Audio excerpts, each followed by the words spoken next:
you will understand that you don't need a man or a woman to secure you. Your life's purpose validates you. So you don't get desperate because you know that you have an identity. You know you're not lacking one. You know that you are busy. I tell people, I say, listen, if you become idle and you're not busy, that's when you begin to jump into any relationship. Yeah, no matter the age. I have a friend that got married at the age of 35. She was a virgin. While she was praying to God to give her a spouse, she was busy with her life's assignments. She was busy. She worked as an OAP. She was already ministering in different churches and all that. And that's where her husband found her. Purpose makes you productive. Purpose makes you attractive.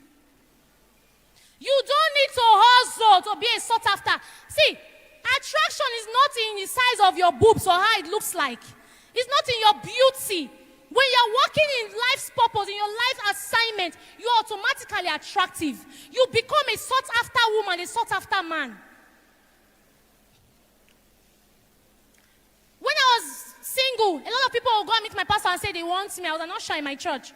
Oh, they want this girl. She's fine. I like the way when she talks. She's very intelligent. She's this, she's this. Every responsible guy is looking for an intelligent lady. And every intelligent lady is looking for a responsible man. It was purpose that made me attracted to my husband. It's not his height. He had content. When he talks in public, you're like, wow. He doesn't need to introduce me, introduce him. Praise God. So it is very important that you find yourself. When you are not busy and you are idle, your mind becomes the devil's entertainment. So the devil begins to give you funny thoughts, begins to put certain things in your heart. And then you fills you with all manner of thoughts that you wouldn't know when you're walking in his direction. Mopping for a single person is not attractive. You need to be busy. When you find yourself, you now can recognize who he is or who that person is, who she is. But it's important that you must find yourself.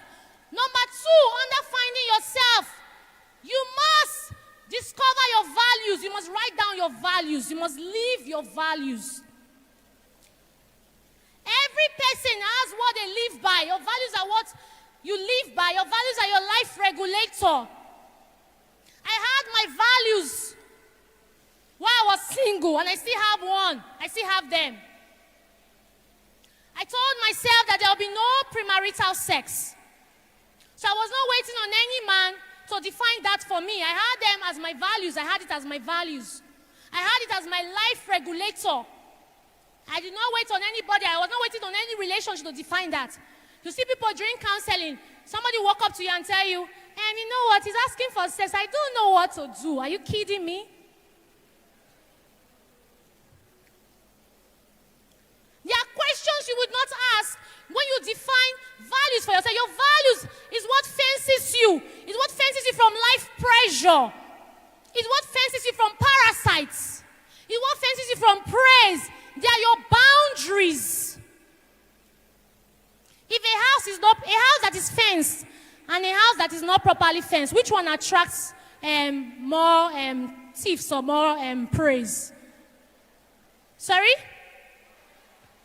A house that is not fenced. So if you don't fence yourself with values, your guidelines, anybody can come and dictate anything to you and you'll be misguided. So I had my values. Premarital sex was a no. In fact, when my husband came to meet me, we talked. From the first day, we said, once there's sex, the relationship has ended.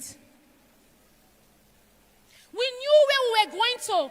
We told ourselves that we were going to become role models.